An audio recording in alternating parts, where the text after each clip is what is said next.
The left-right spectrum concept is a system, Neil. You have to understand, most of these people are not ready to be unplugged. So that was a scene from The Matrix. It might have been edited slightly. I'm not entirely sure. This is the People Who Read People podcast with me, Zach Elwood. You can learn more about it at Behavior-Podcast and get various episode compilations there. On this episode, as you may have gathered, we'll be talking about the left-right spectrum, the idea that political thoughts and ideologies can be placed on one grand spectrum from the so-called left to the so-called right. So much of our political discourse is based on this concept. Every day we see political leaders and pundits talk about who's on the left or who's on the right. We hear our divides and the divides in other countries as being about some battle between the quote left and the quote right. We hear people talk about political parties and policies moving quote to the right or to the left. You may even view yourself as being on some spectrum of the left-right, where you identify yourself on that spectrum as being on the left or on the right. But what if that spectrum, that whole idea, is a massive illusion? What if it's like the simulation in The Matrix, something that feels real to us, but is just a communal delusion that we've all embraced? And what if embracing that delusion hurts us in major ways by setting us up to think we're engaged in some grand one side versus the other battle? If you're anything like me, you may sometimes have felt confusion about how people use these terms.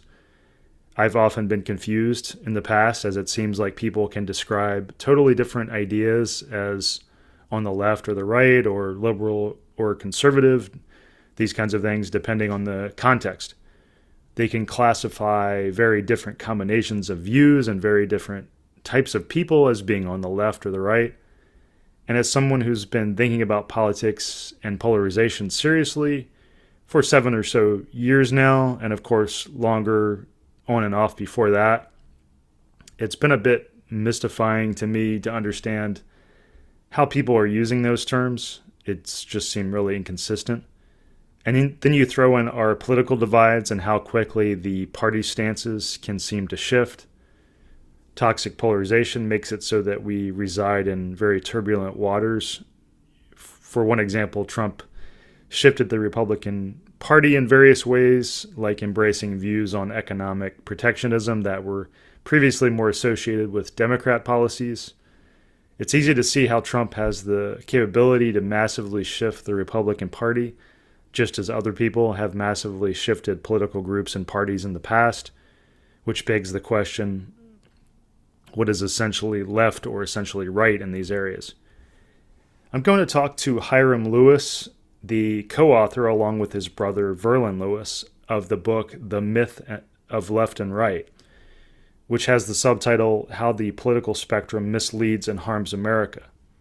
They argue in that book that the idea of the, quote, left and right, or a grand liberal conservative spectrum, doesn't refer to any essential properties, but that it's just about tribes, basically, the specific beliefs and ideas people have referred to under the bundle of left or right can change over time, and theoretically could mostly reverse in theory. What changes is the stories that people tell, the narratives they tell about those bundles of beliefs. Because you could take any random bundle of stances on issues, say you mix up various stances on guns, on abortion, on welfare, on immigration, and you could tell a coherent story if you tried about any combination of stances. This is an idea that I previously examined on this podcast with my talk with Michael Macy, who has researched so-called opinion cascades, and that's about how influential people can determine the direction and stances of a political group. And the idea there, too, is that chance and chaos can play a role in those things. The future stances of any political party are indeterminate and unpredictable. That was what Michael Macy's work and other work has pointed to. Another major point of Hyrum and Verlin's book is that this illusion is massively harming us by amplifying our divides. It amplifies the sense that we're engaged in some large-scale war between left and right, when what we're really doing, they argue, is just fighting over a bunch of different ideas that have little connection to each other. Now, you may be skeptical about this. Many people, I expect, will be. If you are, I'd recommend getting their book, The Myth of Left and Right. Or if you prefer, find one of the few articles they've written that explains this in short form. I recommend taking the idea seriously and looking into it. My talk with Hyrum here does explain some of the concepts along the way, but it was also a chance for me to ask him some questions that I've been wondering about this work, as opposed to just getting him to walk me through the whole theory from start to finish. So I'd say you owe it to yourself to read their work and listen to their ideas. It may even result in you being less stressed out in your personal life, in how you think about and process the political divide. I will say that even if you aren't entirely persuaded by their ideas and still walk away thinking, there's still something to this idea of left and right, I think you'll still be in a much better position to see some of the ways that people are clearly using those terms in ways that don't make sense and in ways that amplify anger and divides. You'll just be in a much better place to understand the political landscape and to be more careful and accurate in your own language. I'll say that I myself am not entirely certain that they're entirely right. I've seen enough smart people disagree with their ideas to be aware that maybe there's something that I'm missing in these areas. I just don't value 100% certainty that highly. But I do think their ideas have a lot of clear and obvious value, regardless if there's something they or I may be missing about their ideas. So while I'm not 100% certain that they're entirely correct, I am near certain that they have many good and valuable points. And I have a practical interest in their work as someone who works on reducing toxic polarization full-time these days. It is very important to think about how my and others' words may be unintentionally amplifying conflict and anger. I think we as a society, as people in general, rarely examine that aspect of how our language and our underlying concepts influence our political behavior, but I think it's a huge contributor, and I agree with the Lewis brothers on that. In this episode, we discuss why the left-right spectrum is an illusion. We discuss common objections to that theory.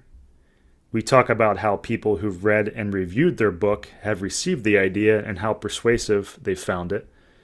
We talk about the ways in which language and underlying concepts can amplify divides. We talk about the horseshoe theory and how that relates to their view of the left-right spectrum. We talk about better ways we might speak about our political disagreements and other topics. My guest, Hyrum Lewis, is a professor of history at Brigham Young University in Idaho and was previously a visiting scholar at Stanford University. Okay, so let's jump into the talk with Hyrum, co-author of The Myth of Left and Right. Hi, Hyrum. Thanks for joining me. Zach, it's great to be with you. So maybe I could start with, I'll say when I first read your book, it actually made so much sense to me because it was a sense of confusion that I was feeling for years, thinking about politics and thinking about the polarization work specifically. I often had so much confusion about the liberal and conservative language, the left and the right language that people often used, and especially with the stances of the parties seeming to change so rapidly in recent times. And to be honest, I thought there was something kind of wrong with me because I thought I was missing something. I kept reading about the left-right thing and trying to understand what I might be missing, and I thought I was just not well read enough. And that's where your book came in. It made a lot of sense to me in terms of the confusion I was feeling of trying to make sense of those words. So just to say, that's one my way into it from a practical perspective of trying to make sense of these things, because I talk about them and write about them a good amount in the last few years. So just to say, your work, your and your brother's work, made so much sense of that to me. But I also wanted to ask, did you have a similar experience of coming to those that kind of conclusion about the language people were using? Maybe you could talk a little bit about how how your past reading and learning about these things led you to that work. Oh, sure. Yeah. So maybe I didn't have quite the aha moment that people might hope for. There was never a light bulb over the head, but gradually, I remember just being a kid, and it never made sense to me. Right. I'd go to school, and the teachers would invariably, when they taught civics or history or government, would draw a spectrum on the board and say, over here on the far right, you have Hitler. Over here on the far left, you got Stalin. The Republican Party's here on the center right. The Democratic Party's here on the center left. And they say, the Republicans are fine, but if they go too far to the right, then they become Hitler. And I'm just thinking, that's strange. My parents always talk about freedom, how freedom is their highest value, and how they believe in free markets and free speech. And yet Hitler didn't believe in free markets or free speech. It didn't really fit. And so, I had the same confusions you did. But it's when I got to my doctoral program. I'm a historian by training. And my advisor said, a hot topic right now is conservatism. So I want you to write about conservatism. So I started doing the research, and there was just a complete inability to ever define my terms. The most basic, you think, the dictionary definition of a conservative is somebody who wants to conserve. And yet there was all these ideas about radical conservatives, radically changing things. Ronald Reagan brought this Reagan revolution. And I'm just thinking this whole idea of a conservative being someone who doesn't like to change things simply isn't adequate to the facts on the ground. And so, slow development from those seeds to developing a full theory about ideology and what's wrong with our conceptions of it. And I know you go into this a bit in the book, but are there certain other thinkers and writers that stood out to you as being fundamental in your thoughts there, like people that have critiqued the same things in the same way or a similar way?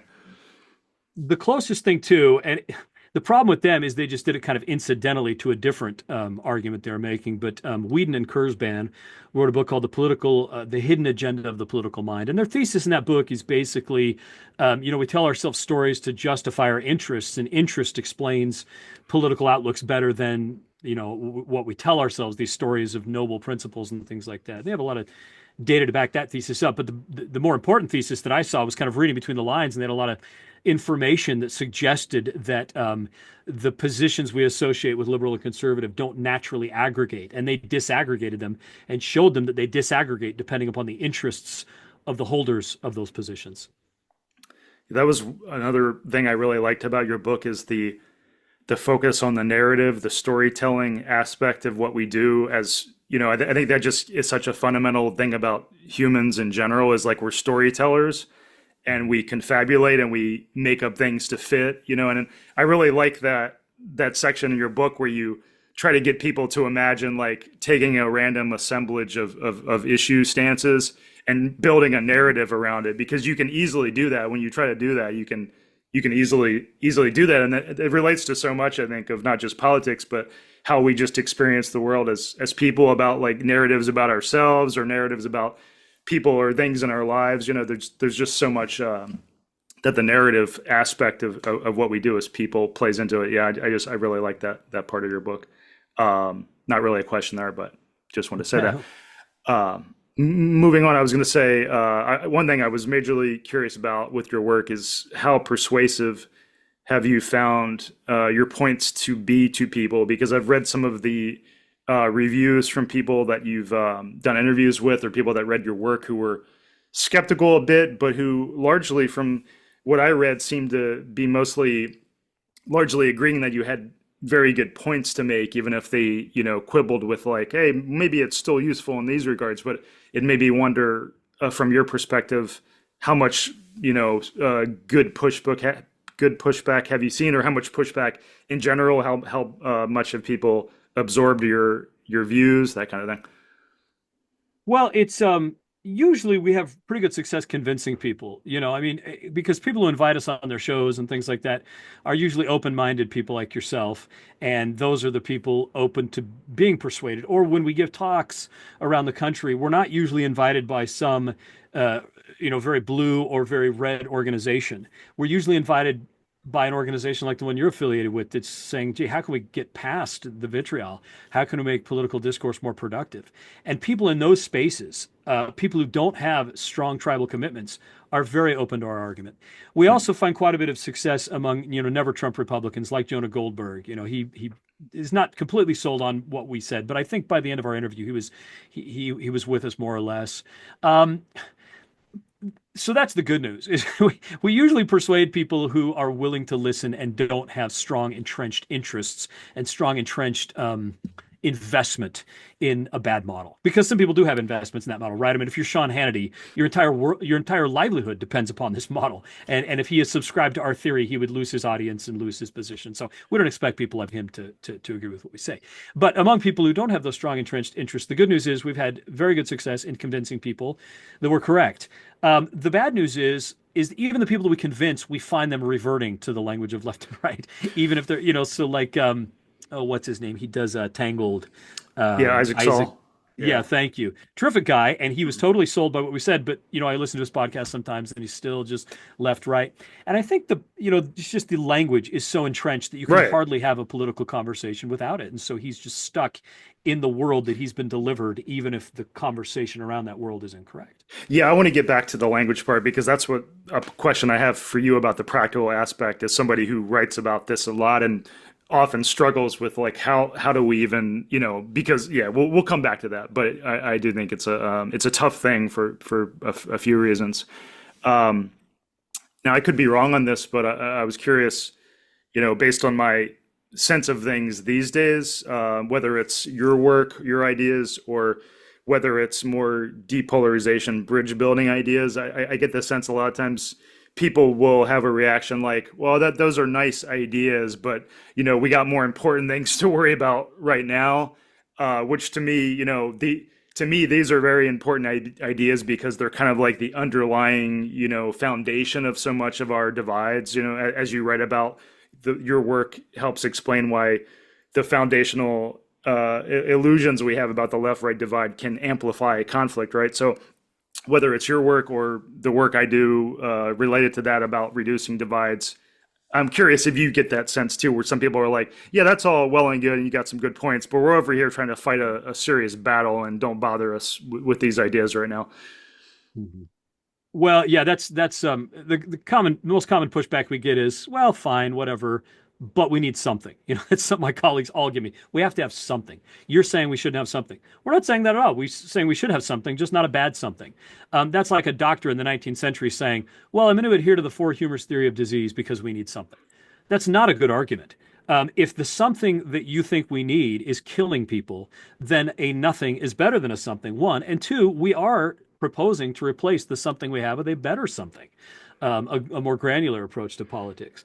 So people who say, well, this is fine and dandy, but we've got to put out fires. It's like a doctor in the 19th century saying, well, this is fine and dandy about germ theory of disease, but right now I've got to go bleed my patients to get them better. It's the work you think you have to do that is itself the problem. And if you're operating under bad assumptions and under a bad model, you're doing more harm than good. And so putting aside the idea of whether or not your fundamental model is rotten from the get-go is not a good idea. Getting that right is requisite for getting the other things right. Yeah, maybe that's a good spot to segue into the language challenges that I see. As somebody who tries to write about these things in a nuanced way, I'm often struggling with like, well, how do I in a shorthand way talk about this divide, right? This even if it is, a lot of the parts of it are illusory and based on illusory understandings, there's still this, let's say in a lot of ways, it's the anti-Trump, pro-Trump divide right now, right? So that kind of gets into, I mean, sometimes I've found myself even just saying anti-Trump and pro-Trump because I think it's a more accurate kind of definition of the rough categories, right? But do you have tips? And I realize it's a broad question because it really does come to down to granularity, I think you would say. But do you have tips about like, well, how do we refer to these like rough tribes in ways that are not unnecessarily divisive or too simplistic? Because, you could defend, one thing that I've often thought about is you could use liberal and conservative. I more often use Republican, Democrat because they're more accurate, like kind of like tribal labels. But even if you could kind of defend using liberal and conservative if you kind of like defined it as like, well, that's like loosely what liberal means to people now, and that's loosely what conservative means to people now. So you could kind of defend that too. But I'm curious, all that said, do you have ways that you think are the best ways to refer to these rough tribes? Sure. Yeah. So I wish we would have been more explicit about this in the book because when people say it's useful to talk about left and right, um, usually we have to realize that when people talk left and right, liberal, conservative, they're referring to one of three things. The first thing, as you mentioned, is a tribe. Sometimes you say, oh, he's on the left. You just say, well, he belongs to this particular tribe. Or he's on the right. He belongs to this particular tribe that opposes that particular tribe.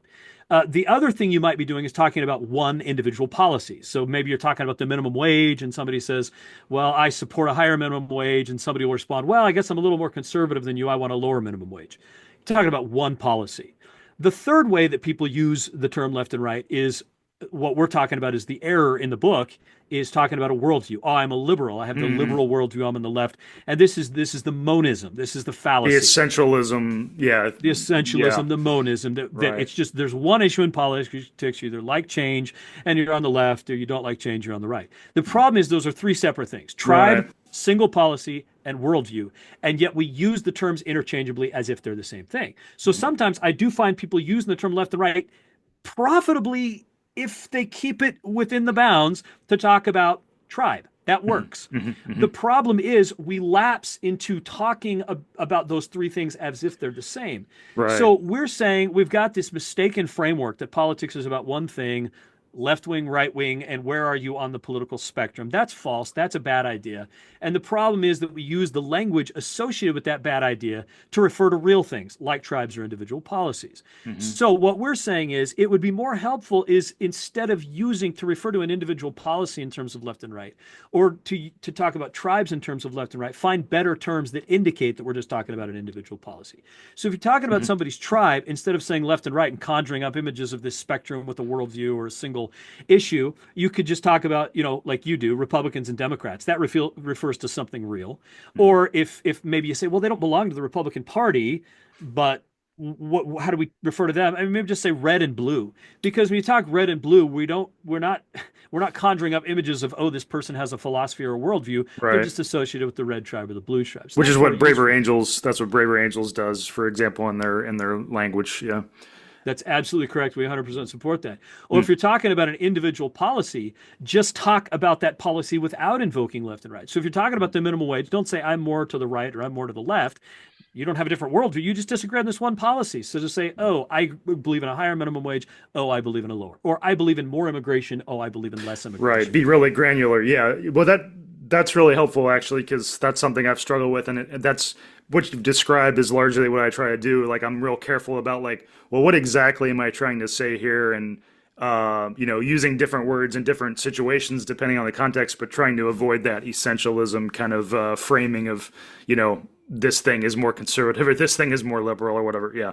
Well, yeah, and it causes all kinds of confusion and bad feelings because it creates guilt by association. So here you are having a conversation with somebody, and you say, "Oh, you're in favor of raising the minimum wage? Yeah, I think it should probably be a little lower." Oh, you're a conservative, therefore you're a racist. You supported the Iraq War. They start making all kinds of assumptions about you based on what you say on one policy, and that's why again, keeping these three things distinct: tribe, policy, essential worldview.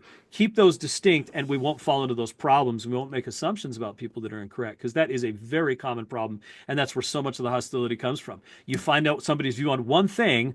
Oh my gosh, Yep. they think we had a prayer in public school. Well, they're a fascist and they want to kill illegal immigrants, or whatever it is. They start making all kinds of assumptions, Yeah. They assuming that extrapolate from this essentialist kind of framing. Right. Yeah. if you have one policy that agrees with this tribe, then you must have all the policies because that tribe is defined by our worldview. That's the mistaken assumption. Yep. And those are the leaps we make based on this bad framework.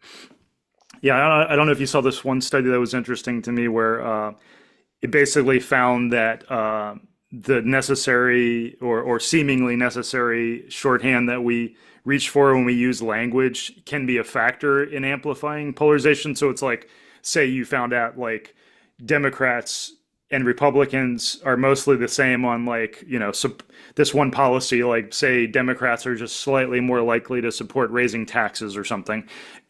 By shorthand, you'll find yourself the necessary thing shortening of language you'll reach for can be like, oh, Democrats are more pro-tax on that, even if like in reality pretty much the same, but like to try to differentiate them with language, you'll try to shorthand say that they're more something or less something. And that kind of leads to perceptions of like, oh, Democrats are for this and Republicans are for this. And then it kind of like plays into the tribalism of like, oh, that's what we're about. We're for these things and they're for these things. So it's kind of like these compounding conceptual issues, which I really like that part of your book towards the end, talking about how the language and the concepts we use play out in all these major ways that, like, you know, and you say it quite clear in the intro, it's like we're living in an illusion basically, and that has major effects on us. Yeah. Oh, sure. It's, you know, it's again, we keep bringing up the four humors theory because it's just such a good analogy, right? You know, you're talking about how all these associations, we're not against categories. We are not against shorthands. Our minds work necessarily through shorthands and through categorizations and through lumping like things together into categories. We just are simply against bad categorizations. And so, you know, in the 19th century, the four humors theory was all rampant. And if I was a doctor back then saying, look, this is a bad way to look at things, you know, a balance of humors does not make people healthy. And people backlashed and said, oh, you want to get rid of categories. No, just bad categories. And the category of sanguine, saying that somebody who, you know, is cheerful also has too much blood and therefore is given to fevers. Those things don't naturally go together. And this category of sanguine, which assumes they does, causes people to, you know, slice open patients and bleed them to cure them from a fever. So it's bad categorizations we're against, not bad shorthands, not shorthands at all, because we all need shorthands. And I would say there's a lot of good political shorthands. So for instance, the idea of free markets. You're in favor of free markets. I'd say that's a good shorthand, even if there are nuances and there are differences there, and somebody might be more free market in one area and less in another.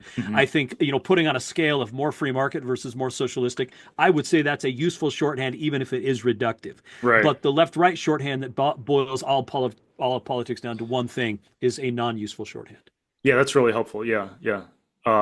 So I was curious, you know, when it comes to objections, criticisms people have made of your work, do you think there are good objections there? Have you seen people make objections where you're like, oh, as far as the objections go, like that's the best one?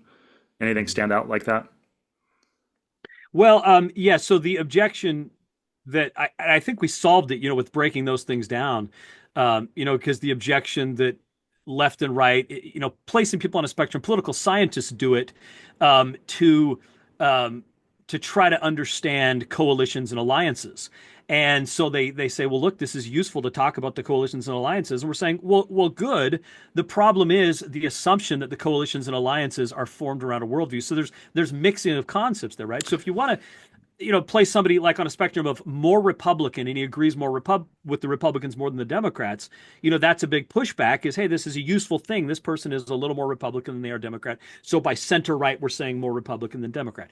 Great. The problem is people will jump in and say, oh, since he is more Republican than Democrat, he is more conservative than liberal, and he has a slightly more conservative worldview than the average person, and therefore he doesn't like change, and therefore this, that, and the other. And so the jumping through. So I think that is a useful objection, that using a spectrum to categorize how people relate to our different coalitions, I think that can be useful.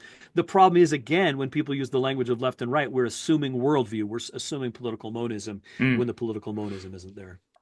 I think I mean, one of the probably pretty common objections people will have is, you know, and this is just what I imagine, you know, people I know on the more liberal side of things, so-called liberal side of things, I think a lot of people would have the sense that, like, and you address this in your book, but I'm just talking about common objections.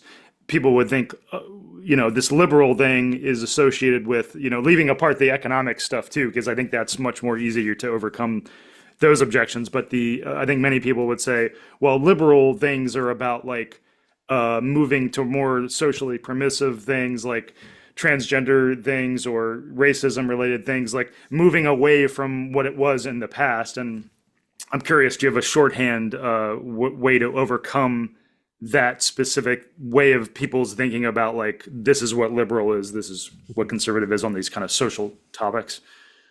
Yeah, every time somebody tries to claim an essence for one side or the other, they always cherry pick. So you noticed a moment ago, gay marriage, social permissiveness. See, liberals like to change. They don't like tradition. But notice they left out environmentalism. Why is it that it's the liberals who like to conserve the environment, that don't want to change the environment? Or you think of oh, well, they want to throw out traditional values. They want new values. Enough with the tradition. That's right wing. That's conservative. Conservatives want to conserve things. Give me a break. The most traditional value in the history of the world, without question, is caring for the poor and needy. That is without question the oldest value. You look in every sacred text, every philosophy, going back thousands of years to the Code of Hammurabi, you find this idea that morality requires care for the poor and needy. So if liberalism really was about transvaluating values, as Nietzsche said, and throwing out old values, they would be saying enough with the care for the poor and needy. That's so right wing. That's so Christian. That's so old fashioned. Let's move on. Let's become more socially Darwinist. Let's let the poor die out. This is the future. This is progress, right? But no, they cling to this traditional value of helping the poor. Social justice, my goodness, Plato was talking about social justice, what, 2,500 years ago. And so they say, no, we're in favor of new value. Give me a break. Social justice is the oldest value in the book. So the idea that one side is in favor of old values and the other side wants to replace those old values with new values simply doesn't hold up to scrutiny.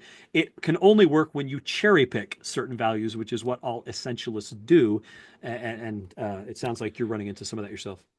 Yeah, and the abortion, the interesting thing about the abortion issue too is, that I relatively recently, well, a few years ago now, learned that there was a school of thought that, the abortion issue in America could have gone either way, and it happened that an abortion writer, scholar, Dan Williams, I think his name is, or I can't remember but he and other people have said like, oh, the Republicans purposely sought out to, went down that path, and that previously, more pro-life stances were associated with Catholics, who were more associated with Democrats, So just to say, when you start reading about some of those things, it's easy to see how some of these things can. And Michael Macy, you mentioned Michael Macy's work in your work, the opinion cascades things of like the leaders of our time, like Trump, for example, can easily shift which direction some of these things go. Like if Trump stakes out some position, very good chance the party's going to go that direction, and that explains how these things can change so rapidly, and then we'll create narratives about why it goes that way, and yeah. Well, abortion is a great example, right? I mean, I'm glad you brought that one up because, when you talk to people in the blue tribe, they will say the essence of liberalism and the essence of progressivism and the essence of the left is caring for the least fortunate and the most vulnerable. That's what defines us. Every time there's vulnerable and disadvantaged populations at risk, you will find the left rushing to help. Really? What about unborn children? What about unborn children?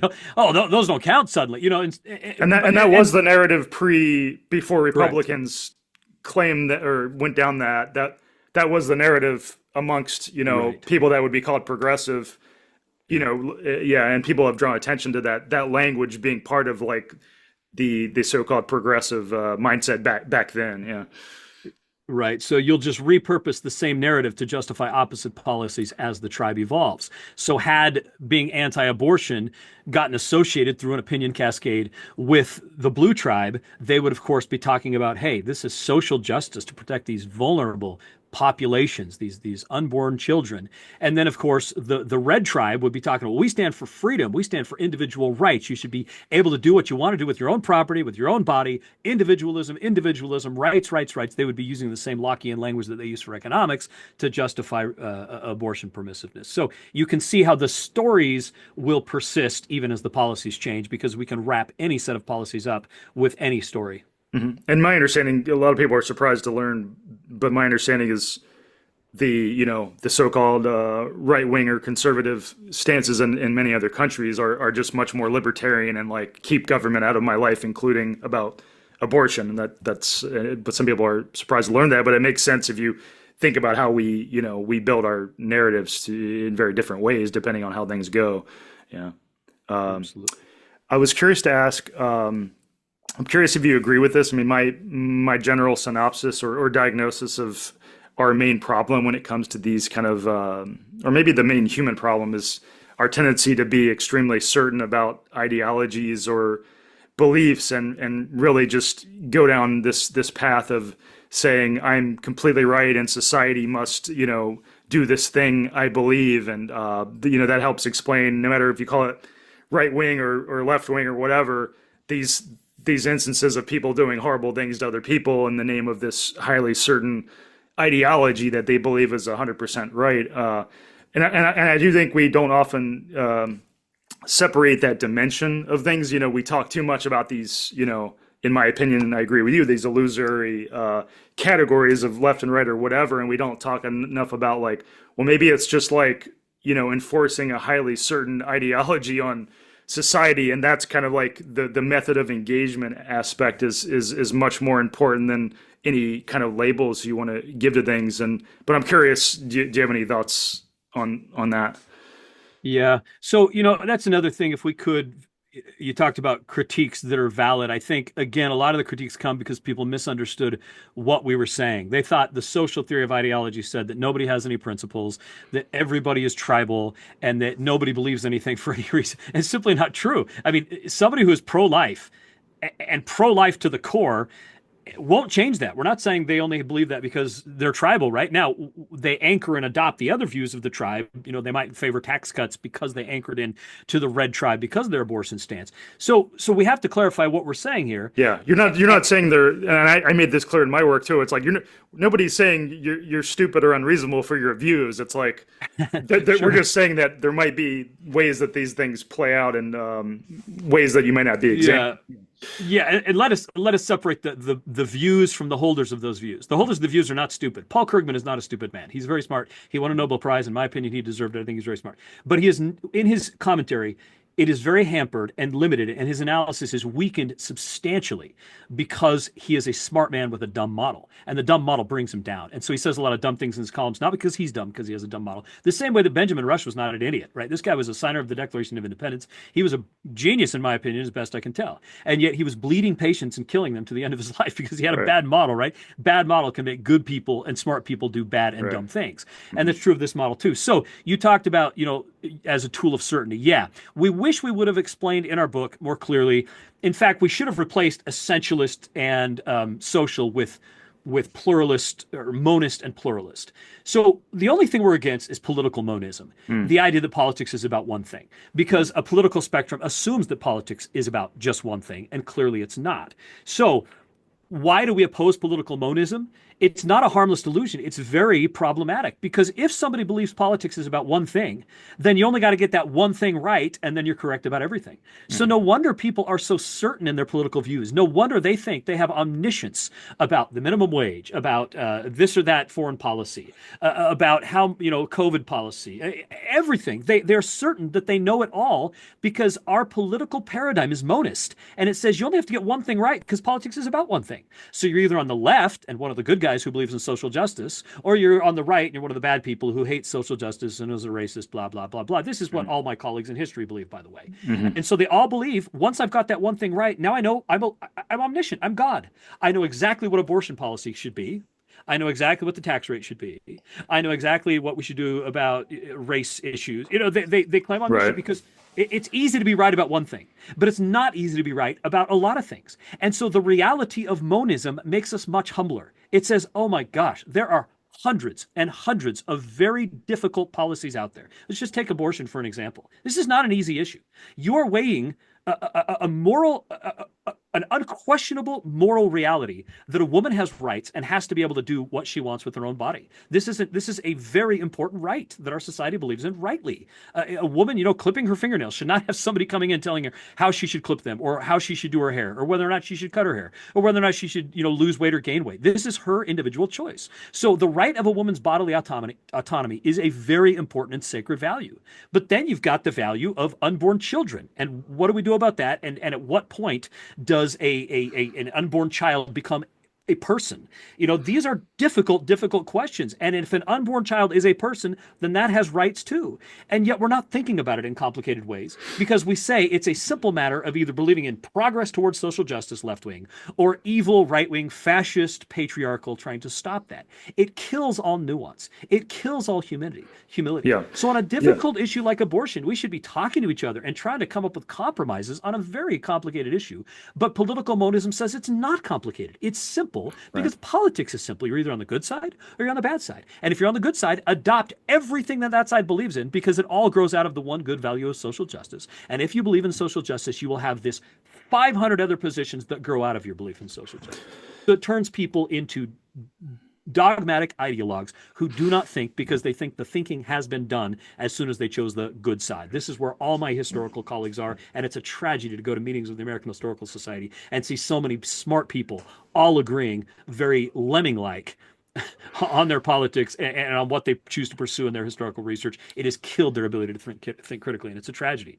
Yeah, and I would add too, like even if you're 100% sure you are right on whatever issue, avoiding this kind of left right good guys bad guys perspective allows you to have more empathy for people that have reached a completely different conclusion and prioritize different things. It's like regardless if you think you're 100% right, I think it just is an empathy understanding thing too, because that's really what this is about is so much of like I'm right and I really think you're a bad person for this whole bundle of things that you believe, right? You're saying it kills empathy as well as humility, and I completely agree. Yeah. So many aspects of it. I'm curious. I was actually thinking about your work recently because I saw some people talking about horseshoe theory, which occasionally people will bring up in this space, and I'm curious. As someone who's done the work you've done, what do you think about the horseshoe theory concept when people bring that up? I think they don't know what they're talking about. So it's the idea that if you go too far to the left or go too far to the right, you wind up in the same place. Nobody knows what they're talking about. Look, what do you mean when we say right and left? When we're going towards Stalin, what's the value, this treasured value that Stalin holds that makes him the exact opposite of Hitler? Okay, now you're saying it circles around and joins each other. Well, wait a minute. What's the up and down you've added now? You say they go up to become the same thing. What's the up? And nobody knows what they're talking about. If we just recognize the reality, there's many values in politics, and one of those values is authoritarianism, then there's no puzzle to solve. There's no horseshoe. You just say Stalin was a socialist totalitarian dictator. Hitler was a socialist totalitarian dictator. We don't have to draw magic lines. We just recognize these two people as having the same values and trying to place them on a spectrum. Oh, they're opposite in some ways, but they come together because they took things too far. Yeah. It's just really preposterous. So I don't know. I mean, I do have some respect for those models of politics, which instead of having one line, have two lines and have an axis, right? Because that's political dualism, right? So what we're against is monism, one issue, one spectrum, and they say no, political dualism, two issues, it's getting a little bit spectrum. better. It's a little better. It's getting closer, but it's still not the reality. Yeah, it's still very simplistic and probably bad in various ways. Yeah, but because there's not one issue in politics, there's not two issues in politics, but at least two is closer to the real number of issues in politics than one is. So it's at least an improvement upon the political spectrum. Yeah, the more dimensions, the better. Yeah, but to the horseshoe thing, the reason I brought it up is I've seen people. So this gets into what I was saying about the inability to differentiate like beliefs from like how we engage with people, or how authoritarian we are is another way to put that. Because it's like what some of these people are really trying to say is the things that the horseshoe theory, the thing they're trying to point to is like these are just very authoritarian, like highly control-oriented ways of enforcing whatever ideology or whatever belief, right? It's like, which is getting into your point. It's like, don't try to put some kind of spectrum or linear thing to it. It doesn't matter. Any kind of belief structure could theoretically be authoritarian and high control, right? So I think that's what they're trying to get at. But I think the inability to differentiate that dimension of things is causing them to reach for this spectrum idea, which everyone has embraced, obviously. But I think we need to do more talking about that. It's like the thing we don't like about the far left or the far right, as we call them, is that they are often much too, authoritarian seeming in the way they want to control other people, right? Mm-hmm. Well, I mean, if you're going to give credit to the horseshoe theory, I guess, at its best, it's adding another dimension and a meaningful dimension. So if you conceive of, okay, Hitler was radically inegalitarian. He believed in racial hierarchy, for instance. And then Stalin was radically egalitarian. He believed, working men of the world unite, everybody's the same, we're going to abolish all hierarchy. Okay, so there you have a dimension.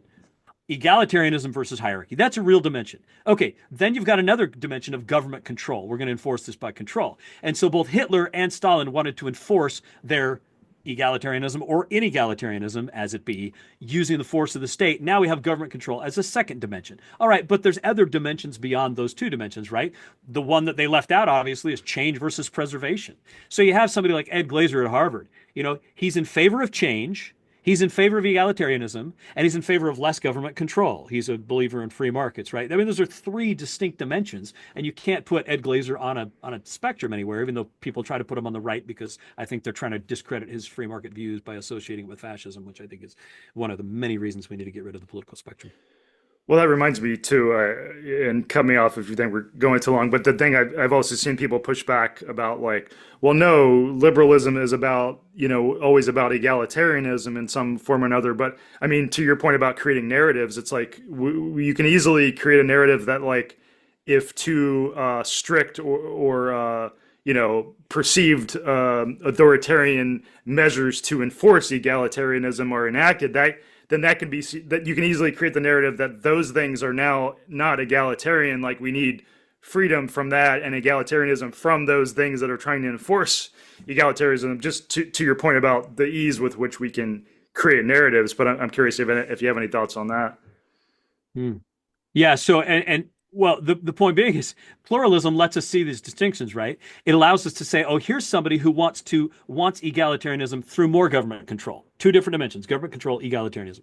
Here's somebody who wants to create egalitarianism through less government control. Two dimensions. That's profitable. We break these dimensions out. But when you say no, more government control and egalitarianism go together, now you're pretending that two things are one thing when in fact they're not. So it's always better to disaggregate in political conversation. It's always better to talk about the value, the individual value, and the individual policy under consideration, rather than pretending that they all coalesce into one, which they clearly don't.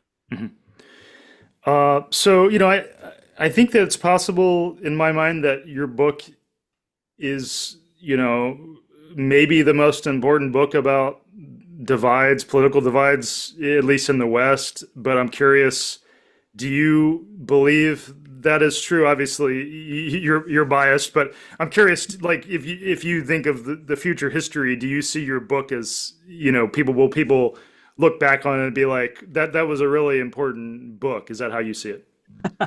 Well, I think every academic at least holds out that hope. But look, I don't establish any special importance to what we're doing. To us, it's the emperor has no clothes, right? I mean, it's just everybody's going along with this. It's not because we have any special brilliance. It's just we look and see this is very obvious. It's obvious to any child. If you were to sit down a child before they had been corrupted by left-right nonsense and said, do you think there's lots of issues in politics or just one? They would say, well, there's lots. Good, Tommy, good, you got it. I mean, this is very obvious to a little kid. So to say that there's more than one issue in politics, that doesn't require any great insight or any penetrating analysis. It just requires us to step out of popular prejudices for a moment. And unfortunately, this prejudice and the left-right spectrum, as absurd as it is, has so taken over our society that that's strangely very hard to do. So yeah, I mean, I think getting rid of the political spectrum is very important. I would say politically, concepts have consequences. Ideas have consequences. And this bad idea is having huge consequences. So yes, I do believe that this won't solve all of our problems fixing our concepts. There are real disagreements. If tomorrow people stopped talking about left and right, liberal, conservative, and started debating issues granularly, there would still be a very heated debate over abortion. Probably not as heated, and it would probably be more good faith, and you wouldn't be calling people who disagree with you a fascist or whatever. It'd be more good faith, but it'd still be heated, and it would probably be unproductive in many situations. But we think it would improve things, and that's really all we can ask for. And so, yes, I do think that what we're saying is of utmost importance. I doubt that people 100 years from now will look back at our book as some big landmark or something like that, no matter how much we might hope it. You never know. But we're glad it's having influence on the margins with good, important people like you and the important work you're doing. And so if we can have that kind of influence on the grassroots level, on open-minded people like yourself, we're content with that. It doesn't have to be the most important book of political science over the Sure, last yeah. I was mainly just curious if you had high hopes for it, because I do think I often think about how important the concept is. And one thing I want to end with is something that just occurred to me is I think part of the thing that explains why these things are so attractive is because there is a real existential anxiety around having to think through all these various issues, right? And I've heard this talking to people when it comes to our divides, where it's like they'll be like, "Oh, now that you've gotten me to see some of these things, now that people have gotten me to think more about these things, it's actually a lot more stressful because I can't just embrace a view that answers the questions on all these things for me, right? And I have to think about do my own work and think about the nuance." So I think that does help explain like why some of these things are so attractive in terms of just stress and like the existential stress of trying to process meaning and find meaning and our place in this world and what's right and wrong and how we should live our lives. But I'm curious, do you see that kind of more existential anxiety thing as playing a role in liking these simplistic categories? Yeah, I mean, so obviously the desire for simplicity is attractive in and of itself. I mean, we like simple models. And so, the monism of pre-Socratic times was very attractive when people looked at the world. Oh, it's all water, it's all fire, says Heraclitus. Monism has always been attractive in whatever realm we talk about, simply because simplicity is attractive. I get it. We like simple things.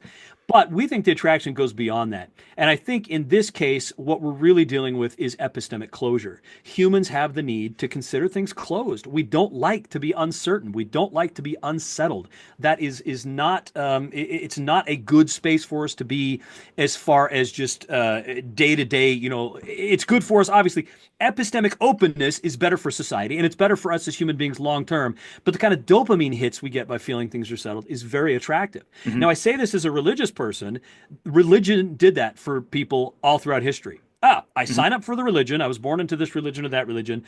I adopt its tenets. I don't have to think anymore about the nature of the universe. I don't have to think about where the animals came from. I don't have to think about the stars or the earth or why I'm here, what's right and wrong. I mean, this has all been handed to me. It's closed. That is such a relief. That's such a burden off your back. And as our society is secularized, I think that's one of the reasons partisan politics has gotten so nasty, because the desire for epistemic closure is as strong as it was 1,000 years ago.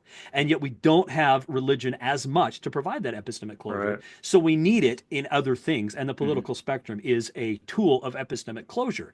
Political monism is so attractive because it just says, it's over. I've chosen the good side. I have all the answers. I don't have to think anymore. Being open, though, being a scout rather than a soldier, is the right place to be, and long term it's better for all of us, and it's better for us as far as being charitable and being open-minded and humble and all these things. But it's harder, and it means we always have to be doing our Bayesian updating. It means we always have to be looking at gathering new evidence, and we don't get that very satisfying sense of epistemic closure.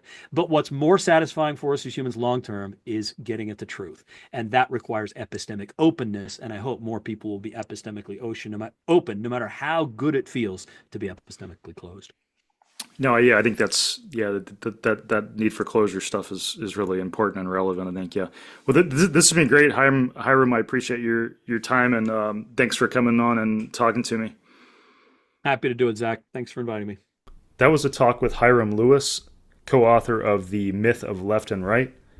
On the entry page for this episode on my site, Behavior-Podcast, I'll include some links to resources we mentioned in this talk, including a good article that he's written of these ideas, a good summary.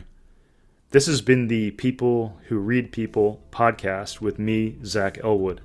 If you want to learn more about my polarization-related work, that's at american-anger.com. Thank you for your interest. Music by Small Skies.